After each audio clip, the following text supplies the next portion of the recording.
Dans France Inter, le 5-7. l'écho du matin. Bonjour Catherine Boulet. Bonjour. On parle ce matin d'un classement réalisé par le site Entrepreneur et par le Babson College. Ça parle de crowdfunding, le financement par la foule. Ce financement est devenu aux États-Unis le premier mode de financement des startups et plus particulièrement des jeux vidéo. Cette année, les sommes levées ont atteint des montants records.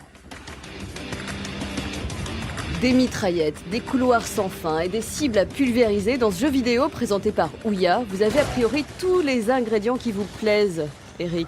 Je suis pas sûr. Oui. Bon vieux jeu Pas toujours très fan classique. de ça, moi. Mais écoutez son concepteur enthousiaste, il va réussir à vous convaincre. Il vous explique pourquoi son jeu est disponible moins cher sur smartphone et bien sûr en quoi il est unique. It's spelled like this, it's pronounced Ouya, and it's a new gaming console. Yeah, that's right, a new gaming console, and it's not from Nintendo, and it's not from Microsoft, and it's not from Sony, it's brand new. Voyez, c'est pas Nintendo, c'est pas Sony, c'est pas Macintosh et c'est tout neuf, nous dit-il.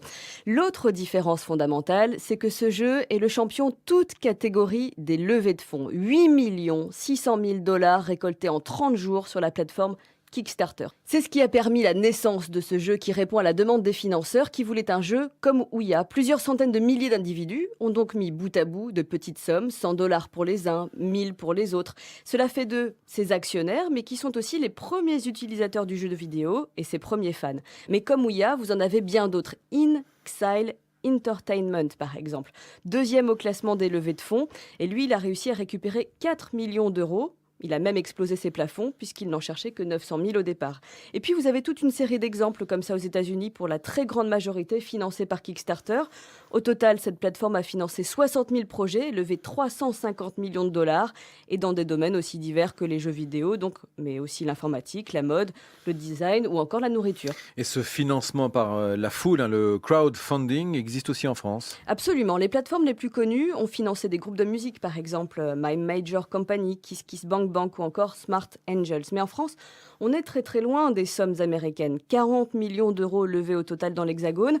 Et pourtant, il y a des initiatives très intéressantes. La plateforme WeSeed, par exemple, eh bien, elle a réussi à faire financer des médicaments contre les maladies nosocomiales ou encore certains types de cancers.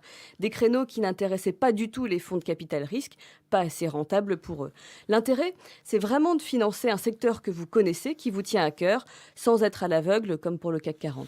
Et qu'est-ce qui bloque en France pour aller plus loin? La législation. En clair, les plateformes de financement participatif réclament des carottes fiscales. Elles veulent encourager, récompenser ceux qui investissent des petites sommes dans le crowdfunding. Pour l'instant, c'est avantageux, mais seulement pour les plus hauts revenus qui peuvent réduire leurs impôts. La défiscalisation se fait à l'entrée quand vous mettez de l'argent au pot.